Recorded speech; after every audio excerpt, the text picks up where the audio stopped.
तर राजन साळवी यांच्या पक्षप्रवेशादरम्यान एकनाथ शिंदे यांनी उद्धव ठाकरेंवर हल्ला चढवलेला होता आणि त्यालाच संजय राऊतांनी हे प्रत्युत्तर दिलंय।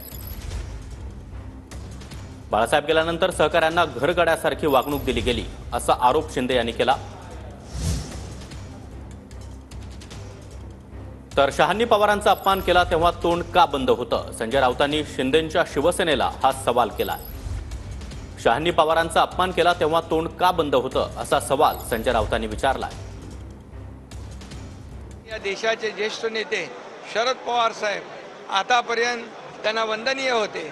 माझा सत्कार केल्यानंतर ते त्यांचाही अपमान केला।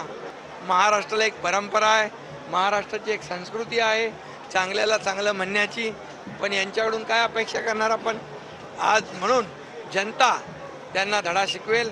जनतेने विधानसभेत त्यांना धडा शिकवलाय, अजून त्यांना त्याच्यातून काय बोध घेता आला नाही।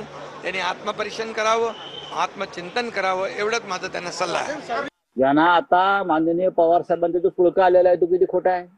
अमित शहा महाराष्ट्रामध्ये येतात आणि शरद पवारांवरती अद्वा बोलतात। पवार साहेबांनी शरद पवारांनी महाराष्ट्रासाठी काय केलं, पवार साहेबांनी सहकार क्षेत्राचा बट्टाबोळ केला, तेव्हा यांच्या तोंडाची डबडी का बंद झाली? तेव्हा पवार साहेबांचा अपमान नाही झाला? हे जे काय तोंडाची डबडी वाजवत होते सगळे, नरेंद्र मोदी पवार साहेबांना भटकती आत्मा म्हणतो, बरंच काय काय म्हणून जातो, तेव्हा यांच्या तोंडाची डबडी, तोंडाला काय बूच बसला होता का? तेव्हा हे सगळे बिळात का लपले होते शेपट्या घालून? गाडी का तेव्हा करत होते हे?